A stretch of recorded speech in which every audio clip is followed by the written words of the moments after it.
À toi, Nabil. C'est bon?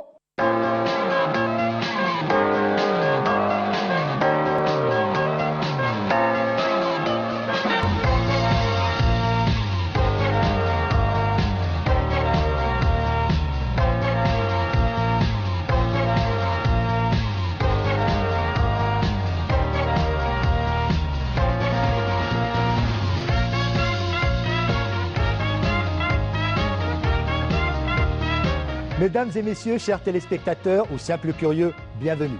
On vous propose pour ce numéro un petit jeu de devinette. Si je vous dis, je coordonne, je cours dans tous les sens, ma journée est un véritable marathon et je suis le messager du réalisateur. Alors, qui suis-je? L'émission Dans le champ se fait donc un plaisir d'ouvrir le chapitre consacré à un métier souvent dénigré, mais ô combien important dans une production cinématographique. Une fonction qui constitue le lien entre le cinéaste et toute l'équipe de tournage. Alors s'il vous plaît, faites de la place pour les assistants réalisateurs. Action. Comme le nom l'indique, la fonction suggère que l'on assiste le réalisateur. Mais pouvez-vous me préciser votre véritable champ d'action? Quand on dit assistant réalisateur, ça ne veut pas forcément dire qu'on s'apprête à la réalisation. Lui prend le relais par rapport au désir et à l'imagination du réel. C'est-à-dire que c'est lui qui va attraper le chef décorateur pour lui dire où est-ce que tu en es par rapport à tel décor ou tel décor, tu sais, ce mur il le veut de telle couleur, ou il va parler avec la chef costumière pour lui dire écoute, c'est important que tel personnage, sa veste soit patinée, ce genre de choses. Mais il véhicule et récupère toutes les informations entre l'équipe aux États-Unis. C'est un membre de la production. Pourquoi? Parce que c'est lui qui va gérer le temps, d'accord? C'est celui qui va organiser tout et toutes les fonctions de tous. Donc l'assistant réalisateur, du fait qu'il puisse gagner du temps à la production, ça leur fait gagner de l'argent.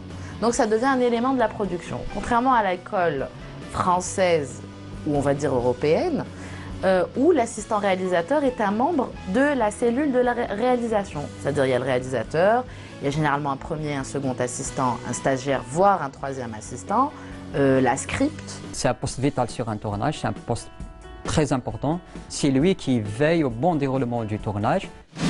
D'abord, il y a le processus classique, à savoir de faire une formation dans une école de cinéma pour apprendre le métier de l'assistanat. Par la suite, on passe sur les plateaux, on travaille dans les plateaux en tant que stagiaire. Sinon, pour les autres, ils sont là, ils apprennent sur le terrain en tant qu'assistant réalisateur dans des tournages de cinéma. Dans les premiers tournages, on commence par troisième, deuxième, jusqu'à devenir premier assistant. Donc par expérience, on devient premier assistant encore. On est dans un tournage où il y a par exemple 3 assistants réalisateurs sur un long métrage, un film à gros budget avec une grande masse de figuration. Par exemple, on a des scènes où il y a beaucoup de figurants, etc. Le troisième assistant, donc il est là, chapeauté bien sûr par le premier assistant. Donc il lui donne des directives pour diriger la figuration. Il y a un cadre avec une grande masse à l'intérieur. Il y a toujours un assistant qui s'occupe de diriger tous ces figurants-là. Le deuxième assistant, il est là dans le tournage, dans le même tournage. Il est là pour préparer ce qu'on appelle la feuille de service. Et on revient au premier assistant, il est là sur le plateau. Il est là, il est en train de servir et tout. Et il veille surtout sur le bon déroulement du tournage. La première des choses la plus importante dans le métier d'assistant réalisateur, c'est justement de pouvoir au maximum faciliter le travail du réalisateur pour le laisser se concentrer le plus possible sur la direction artistique du film. Et c'est en ce sens-là qu'on appelle justement assistant. L'assistant réalisateur intervient avant le tournage, on va dire, pour une lecture minutieuse du scénario, pour faire un dépouillement, pour un petit peu préparer tout ce qui va se faire lors du tournage. Et puis il sera aussi naturellement bien sûr présent pendant le tournage.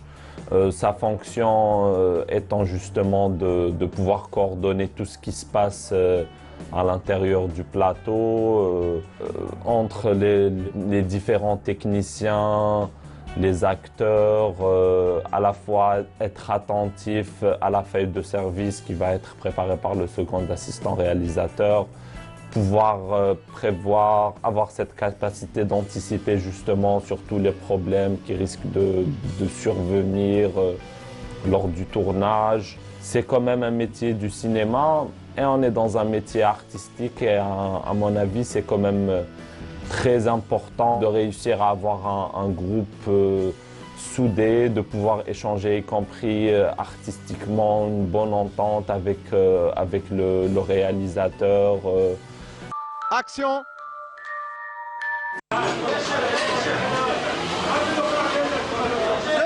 Deuxième, Hassan! Hassan, la deuxième!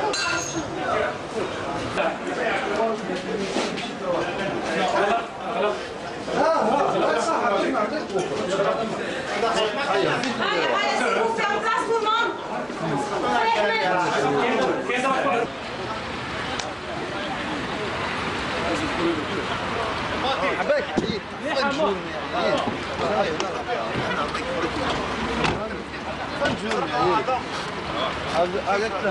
جرب déjà فمه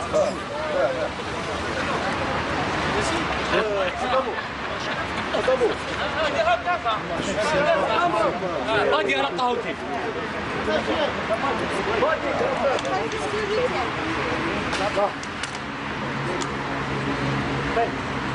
Action!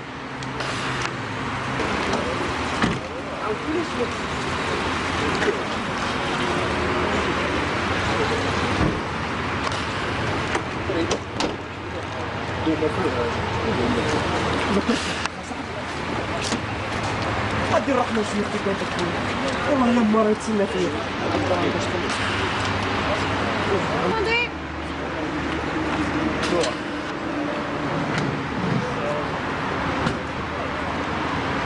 رشيد راك تشوف في الكلوب ده ورايا حطك ورايا ايه راك شوف اكشن نعاودوها البوان يا جون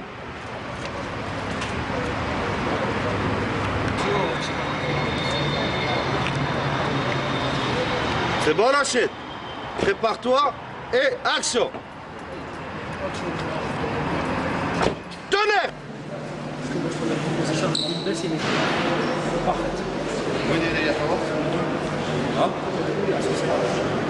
Mais on l'a déjà fait. Pas avec les on avance, caméra passe. Mais la semi-féminin aussi, elle est sympathique. Il doit être au mieux. Si on comprend bien les deux phases d'intervention, que ce soit lors de la préparation du tournage ou pendant la réalisation du film, le premier assistant réalisateur échafaude un plan de travail. Reste à savoir maintenant comment est organisé ce plan. Avant le tournage, c'est de lire le scénario, de faire le dépouillement, de commencer à recenser tout ce qui est nécessaire pour telle et telle séquence, dans quelles conditions ça va se placer, essayer approximativement de voir le coût. Pendant la réalisation, c'est justement d'être là sur le plateau, veiller à ce que tout le monde soit prêt à tourner aux heures qui sont mentionnées sur la feuille de service, veiller à ce qu'il y ait le silence sur le plateau, que tout le monde soit prêt. C'est très simple au fait. Donc en général, quand on commence déjà une production, on sait quand est-ce qu'on va commencer le tournage, en général. Donc l'assistant réalisateur est limité au timing des uns et des autres. D'accord. Un comédien peut être pris sur un autre tournage, comme un lieu de tournage peut être pris pour autre chose avant ou après la période requise pour le tournage. C'est-à-dire qu'au niveau de la production, on va se donner par exemple 4 semaines de tournage, 6 semaines de tournage, de telle date à telle date. Donc l'assistant réalisateur est là pour coordonner, d'accord, les dates des uns et des autres. C'est-à-dire que par exemple pour tel jour, il y a un effet spécial, il y a un comédien, il y a tel décor. Il faudrait que les trois soient prévenus, par exemple, que tel jour on va tourner telle séquence et vice-versa sur toutes les journées qui suivent par rapport à la coordination dans toute l'équipe. Attention, retour plateau. Dans le jargon du métier, l'outil le plus proche de l'assistant réalisateur n'est autre qu'une feuille, la feuille de service. Quand le premier assistant va décider de ce qui va être fait le lendemain ou le jour J du tournage, d'accord, généralement c'est préparé en amont, c'est préparé pendant le plan de travail. Donc les feuilles de service sont celles où généralement le premier assistant va valider au second assistant qui lui va faire la feuille de service, où il sera écrit l'heure de tournage, l'heure de rencontre, le lieu de tournage, les besoins des uns et des autres. C'est-à-dire que l'assistant devra citer dans cette feuille tout ce qui est important pour cette séquence. C'est-à-dire que la déco ne devra pas oublier, par exemple, je sais pas, de patiner un mur, de ramener un panier, de ceci.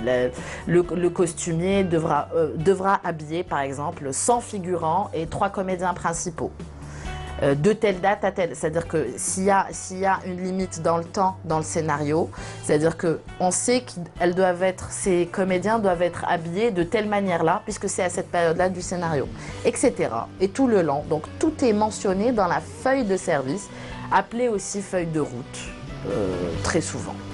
Il est là, il surveille le temps, et parce que perdre du temps dans un plateau, c'est perdre beaucoup d'argent. La feuille de service, elle est donnée la veille du tournage pour toute l'équipe, tous les techniciens, les comédiens, et tout est inscrit dans la feuille de service, tout est indiqué, l'heure de prêt à tourner, l'heure d'être sur place sur le plateau, à quelle heure on termine le tournage, à quelle heure on fait pause, les accessoires, les comédiens qui vont jouer, les séquences qu'on va tourner, quels sont les plans qu'on va tourner, tout ça il est préparé par le deuxième assistant. La feuille de service, très souvent, ou du moins ça dépend de la taille de la production cinématographique, mais on va dire dans une assez grosse production ou moyenne, elle n'est pas forcément préparée par le premier assistant réalisateur.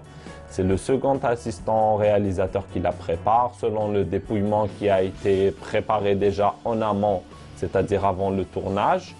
Et ce qu'il y a dedans, c'est le nombre de séquences qui vont être tournées, leur numéro, un léger descriptif de toutes ces séquences-là, tous les accessoires dont on a besoin, les horaires à peu près, les différents lieux, on va dire aussi, parce que c'est important pour avoir un gain de temps maximal, justement, que les lieux de tournage lors d'une même journée ne soient pas trop éloignés l'un de l'autre.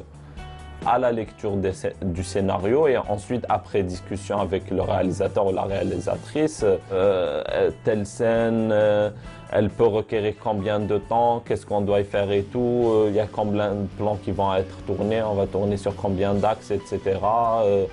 Est-ce que ça va être lourd, est-ce qu'il va y avoir un travelling qui va intervenir, est-ce que donc ça va nécessiter une installation, etc.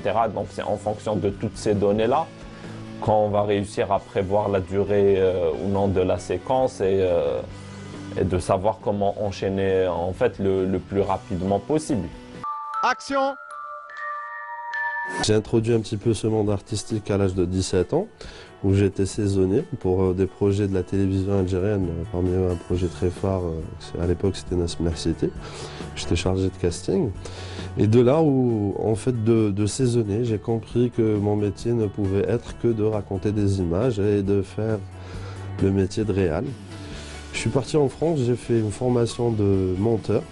Avant ça, j'avais fait l'université d'été de la FEMIS à Paris, puis j'ai fait la MJM, monteur, pendant 2 ans.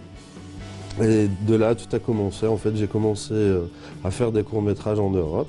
Puis la raison est venue que je me suis dit, retour au bercail, à la source, où je suis revenu en Algérie. J'ai réalisé plusieurs séries depuis. Et de là, je me suis dit que j'ai vraiment envie de raconter mes propres histoires, d'être un petit peu plus libre dans ma narration. Et c'est de là où j'ai fait mon premier film, Point Zéro. L'histoire a commencé il y a environ 2 ans, où c'est un film que j'ai commencé à développer pour écrire, pour que ça soit un petit court. En fait, ça raconte l'histoire d'un personnage, d'un protagoniste qui reste perdu un petit peu dans une capitale. Un détail très important, c'est que je suis mordu de ma ville, de ma capitale, d'Alger. J'adore tourner à Alger. Et l'histoire se raconte en une nuit. C'était ça mes envies. Mais comment raconter la chose? Je suis resté 2 ans à un petit peu écrire, réécrire, revoir, prendre du recul et tout ça, jusqu'un beau jour où j'ai entendu une chanson d'un groupe Bleedy and Sex qui s'appelle Lille. Et de là où ça m'a redonné envie de finir ce scénar. 3 mois plus tard, on était en plein tournage. Le tournage a pris 9 jours. C'est un film de 52 minutes qui raconte un petit peu Alger la nuit. Et en fait, au fond, là, réellement, l'histoire se focalise sur le régionalisme des Algérois. Raconter une histoire, il faut vraiment avoir une sensibilité avec. Moi, ma sensibilité est purement algérienne. J'ai grandi avec les codes algériens dans cette façon de voir algérienne. Alors, pour le format, un 52 minutes, réellement, c'était pas le choix. C'est un moyen métrage, c'est entre les deux rives, c'est entre le court et le moyen. Il faut souligner un truc super important, c'est un film autoproduit. Ça veut dire que réellement, il n'y a pas de financement dans le film, c'est un film que ma propre boîte a produit. Et la chose qui me rend très heureux, c'est que c'est un film 100% algérien, avec des moyens algériens, avec des techniciens algériens et des acteurs algériens. Alors, réellement, ça va t'étonner, mais je ne suis pas cinéphile. Je suis loin d'être cinéphile. En fait, c'est plusieurs images, plusieurs envies, plusieurs pulsions. Mais si on devait parler de réalisateurs qui m'ont toujours fasciné ou m'ont donné l'envie de faire, c'est l'inévitable Spielberg, en premier lieu. Puis, tu as Paul Thomas Anderson. Après, je pourrais souligner plusieurs du Kubrick, du Fritz Lang, c'est plusieurs pulsions que j'ai. Voilà. En fait, il y en a 2 et qui se ressemblent bizarrement. C'est Angela de Luc Besson et Tetro de Coppola. C'est des films qui m'ont toujours inspiré. Bizarrement, ça parle d'un protagoniste un petit peu isolé, un petit peu renfermé. C'est un petit peu ma personnalité. Je suis quelqu'un de très timide, très réservé. Et pour la simple raison, c'est que je suis autoproducteur, je n'ai pas les moyens qu'il faut. Mais aussi, avant d'être réal, j'étais assistant réal. J'étais la personne qui faisait un petit peu tourner un plateau, faire speeder les gens et de programmer les choses. De là où ça reste en moi. Preuve en image, c'est que je ne m'assois pas sur un plateau, je suis tout le temps debout, je suis tout le temps au taquet en quelque sorte. Voilà, c'est pour ça que je tourne d'une manière assez rapide.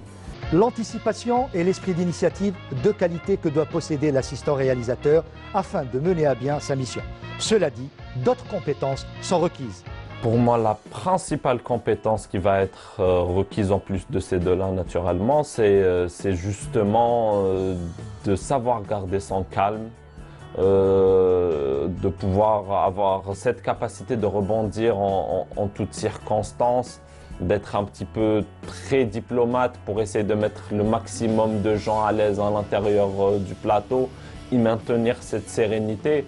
Parce que c'est comme dans tout travail dans la vie, si les gens ne sont pas là en train de travailler dans un milieu où ils sont à l'aise, épanouis et sereins, ils ne vont pas donner le maximum d'eux-mêmes. Et comme on revient au titre de la fonction, je dirais, assistant réalisateur, c'est justement quelqu'un qui va assister le réalisateur dans ce sens-là et le mettre le maximum à l'aise pour pouvoir faire tous ses choix artistiques et cinématographiques, pour se concentrer un maximum sur ses acteurs, sur ses plans, sur son son, et ne pas être parasité par les problèmes, on va dire, qu'il y a à côté, qui sont plutôt du rôle de l'assistant réalisateur qui va être là comme une sorte de pare-choc un petit peu pour protéger son réalisateur de tous ces aléas de tournage qui arrivent très souvent. Comme je disais, c'est celui qui va coacher l'équipe, il va donner l'énergie.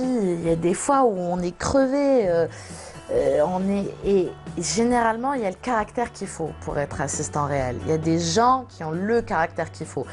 savoir communiquer, savoir être strict ou plutôt ferme au moment où il faut, tout en sachant lâcher du lest par moment. C'est des caractères. Une personne trop nerveuse ou qui ne supporte pas la pression ne pourra jamais être assistant réel. Une personne qui n'est pas prévoyante ou qui ne sait pas où placer ses pions selon les situations ne peut pas être assistant réel. Une personne qui pourrait être assistant réel, il faut avoir la tête froide, il faut avoir l'esprit d'équipe et l'esprit de synthèse et de planification. Haraga Blues, c'était avec Moussa Haddad, c'était en 2011-12. Moussa Haddad m'a contacté pour être son premier assistant. J'étais encore très jeune et on a travaillé pendant toute la durée du tournage qui a duré plus de 8 semaines, 9 semaines. Et ce qui est bien, c'est qu'avec Moussa Haddad, je lui propose la feuille de service. On commence par telle séquence, on fait la veille, on fait des réunions de travail sur le découpage. Voilà ce qu'on va tourner demain, tel plan, la position de la caméra là. Pour moi, pour me permettre de calculer la durée de temps et tout ça, pour voir combien de séquences je peux programmer dans la journée, etc. Mais une fois on est sur le tournage, sur le plateau de tournage, c'est un autre Moussa Haddad. Ce n'est plus Moussa Haddad avec qui la veille on a fait une réunion. Et voilà, il est là sur le plateau. Il appelle l'assistant, il m'appelle Hakim, alors qu'est-ce qu'on a aujourd'hui? Voilà ta feuille de service. Et voilà, ok, il te dit ok. Après, il laisse tout de côté. Donc, même pour les comédiens, le scénario, il change tout, il improvise, voilà. Donc, il faut s'adapter à ce genre de réalisateur. Donc, il faut que l'assistant réalisateur s'adapte à ce genre de réalisateur. Donc, pour le film Les Bienheureux de la réalisatrice Sofia Jama, ça a été pour moi, on va dire, une expérience très importante parce que c'est la première fois où je tournais dans un grand plateau comme celui-là, où il y avait plein d'assistants, plein de techniciens, etc. Et donc, au début, on est un petit peu perdu, on a tendance à perdre les repères, mais très rapidement on se rend compte que c'est un petit peu comme tout le reste, mais c'est juste à une échelle plus agrandie. Et donc une fois qu'on est bien installé, on apprend énormément, notamment de gens qui ont une grande expérience du cinéma, etc. Mais aussi apprendre de la réalisatrice. Et c'était très important pour moi, et justement de pouvoir échanger, y compris avec Sofia, chaque jour, on va dire, après les tournages, parce que Sofia est quand même quelqu'un qui a besoin d'énormément discuter sur son film, de ce qui a été fait, de ce qui devrait être fait. Elle veut aussi des avis, elle veut être écoutée, et justement ça a été aussi très important, et personnellement j'ai été vraiment très à l'aise de travailler avec une réalisatrice comme Sofia Jama, dans ce sens-là où le métier ne se restreint pas juste à un côté très carré, juste une feuille de service, etc. Et le tournage, ensuite on part, il y a aussi un échange, d'être comme ça impliqué dans le processus de création du film, d'essayer un maximum de la mettre à l'aise. Parce que c'est aussi important dans le sens où si on parle d'une chose la veille et une fois arrivée sur le plateau, étant donné toutes les conditions, elle peut être stressée, elle peut oublier certaines choses. Mais nous, avec le recul qu'on a, parce que c'est un petit peu un métier de l'ombre, ne pas être dans le feu de l'action, ça peut lui permettre de rappeler « Ah, on avait parlé de ça hier et que tu as peut-être oublié telle ou telle chose, etc. » Action! Ne cherchez pas ailleurs, voici le film de l'année, La forme de l'eau. Le réalisateur mexicain Guillermo del Toro nous offre une leçon de cinéma, que ce soit sur la forme ou sur le fond. Un récital de petits plans séquences à enseigner dans toutes les écoles du 7. Le bon lieutenant de cette troupe artistique, à qui l'on doit la bonne cadence de tournage, le maître du temps de la production, et surtout celui ou celle qui permet au réalisateur de se concentrer uniquement à l'écriture visuelle de son film. Un bon assistant réalisateur est le gage assuré d'une bonne production. Action! Attention, dernier plateau. C'est bon? C'est la fin?